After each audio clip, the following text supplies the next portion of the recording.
But Rico, I want everyone to do this. As long as you're not driving, if you're in the cubicle, if you're taking a walk, if you're just here, Rico, David, I want you to close your eyes for a second. Because as I said, we are 12 days from college football. And on the television, we have an ESPN Classic. And I mean, this is the type of D-list, off-brand, late 90s Big Ten action that really gets the space in the denim a little cramped. We have Minnesota with Asad Abdul-Khalik at quarterback in the Baggy Dome hosting number 5 Iowa with Tavian Banks. Oh baby. Woo! Woo-wee. Oh, boy. It's exciting. Both teams are in the eye. Both teams have already run a speed option. All was right with the world. And Michigan State was destined to either go 6-5 or 5-6. This is Tavian Banks. Oh, he looked like the lead singer from Drew Hill. I'm trying to think. Did he wear number 7? The lead singer from Drew Hill. Yeah, he bleached his hair. Listen, the bottom line is very exciting, and we're 12 days away from Rico telling you that this is Maryland's year, and 12 days away from me telling you Scott Frost is going to get it right. David, the ticket text. Oh, I was watching Khalil Pimpleton from CMU in the fourth quarter thinking this is going to be the next Tyreek Hill.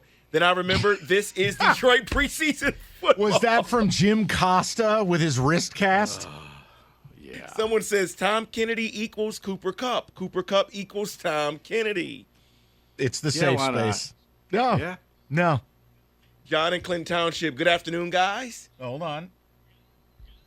As a Steelers fan and being from Pittsburgh originally, I did overreact to Trubisky, McFarland, and Pickett because, David, I want our team to come back with a vengeance.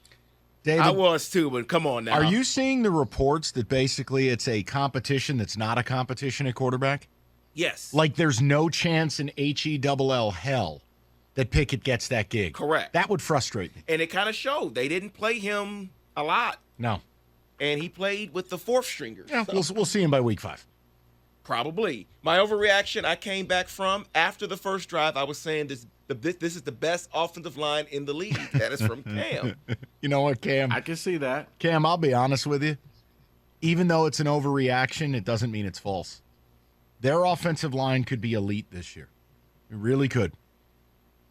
Someone's asking honest question here since we're talking about overreaction. Mm-hmm. Should we overreact to what Deshaun Watson looked like in preseason? No.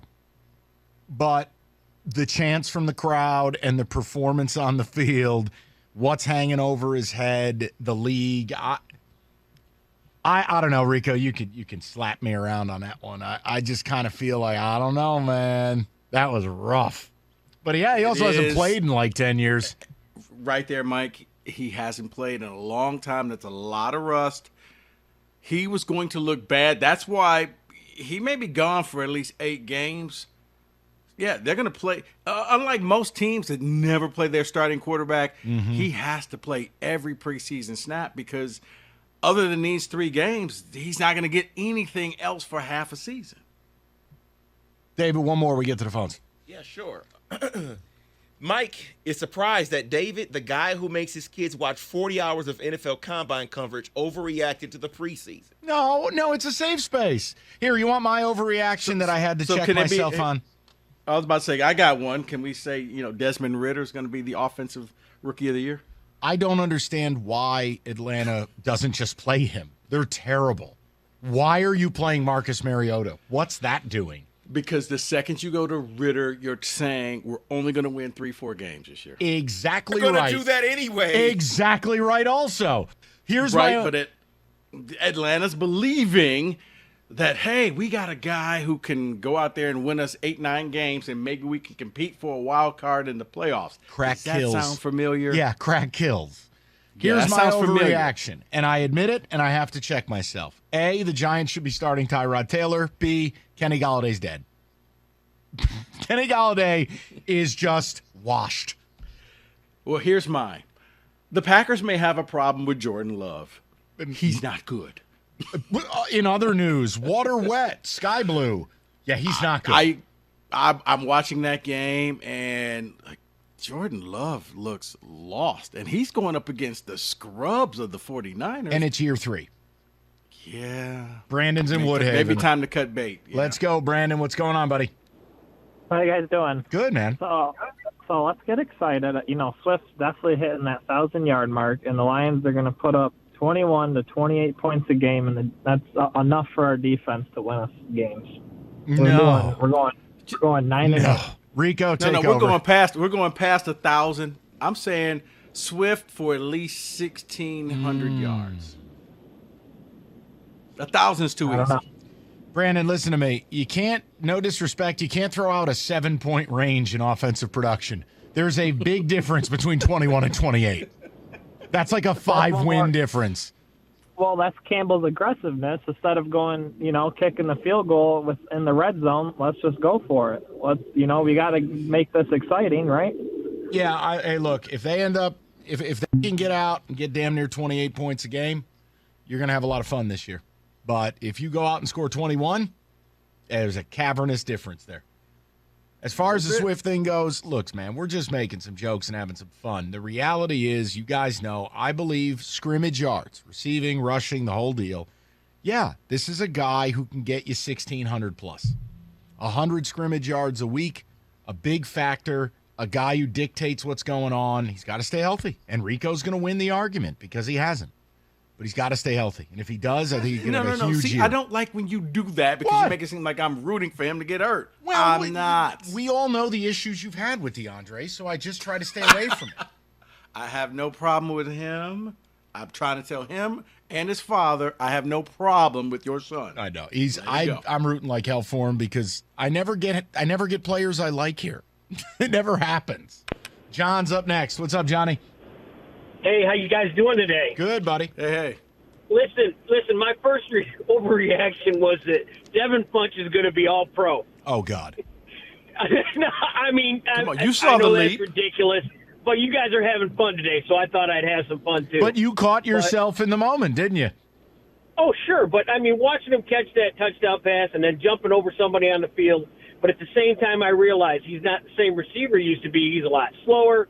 He's a lot older. But do you think it's possible that he makes the team until Mitchell's healthy? Who's Mitchell? James Mitchell? Jamison Williams. Is that right? No, the tight end. No. Mitchell. What am I missing? Who's Mitchell? Who the hell Mitchell? What, Pete Mitchell, the old Giants tight end? Who the hell? No, the draft pick, the tight end from Virginia. Oh, Jesus. You know what? I don't think one has anything to do with the other. I'll be honest with you. John, I just view Devin Funchess as a slightly less bad version of Kelvin Benjamin. Wow. What? There's a name I haven't heard in a while. What do you want from me? Kelvin, a slightly better version of Kelvin. Up next, your favorite Mario Ojemudia memories. We go to John, 97.1. John. Farmington Harrison. What's up, John? Hey, guys. I think I called in last week, and I wanted to talk. You guys were saying stuff about going to get Roquan from Chicago. But what do you think about trying to get Robert Quinn? Because he wants out of there, I think. They want to move him because he's a free agent. If you were to add some depth, because I almost feel like, man, Aiden's only one guy. If you were able to make a trade, like a 4th or 5th round pick for Robert Quinn, and then maybe sign Sue, this team would actually have a decent rotation on the line. And then when Okoro's get back, the both of them, you could play outside linebacker a little bit. All right, let me start with this, and then Rico, you can tell me if I'm off base. A, I have no holy clue what the Bears are doing at any level of their front office or roster. None of it adds up. B, I think the only way you see Quinn dealt is if Roquan were dealt. You go fire sale mode. That wouldn't make sense either. And I'll be honest, I think the Lions need to sit tight with the defensive pieces they have in the front four. They have a lot of first-round picks for Quinn and Roquan. If you could take both off their hands and give them the Rams this year and next year's first for the Lions, and you could make a playoff push this year with the defense. Would that be worth in a hypothetical dream world, I would give a first-round pick for Roquan Smith. I wouldn't for Robert Quinn. I think Quinn has to go to a contender, but I just don't, John. I just don't think it's going to happen. Would I give up the Rams pick for Roquan Smith? Yes. It's not even a hesitation. Roquan is comping out minus a limousine and a possible knife to Ray Lewis. Yeah, but here's what you got to remember too, Mike. It's the Bears, so they may just. This is one where you just constantly check the waiver wires and see if they just cut him and release Who, him. Quinn?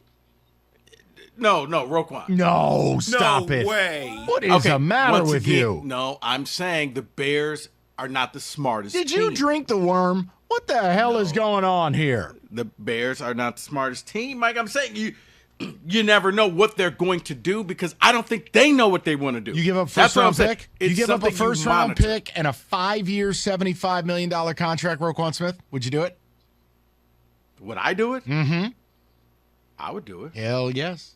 That's damn near 600 tackles in his first couple of years in the league. No, I understand. Woo. But they've reached. But the Bears don't know who the Bears are. Here's the other thing. Draft a young QB, fire the coach and GM, do nothing to help you offensively. Right. What? Right. Nothing that they have done has made any sense to me, which is why I would just monitor it to make sure. I'm going to capitalize on your stupidity because I think you're going to do something stupid really soon. First-round pick, Roquan Smith. Lock it up. All right, we'll get a little college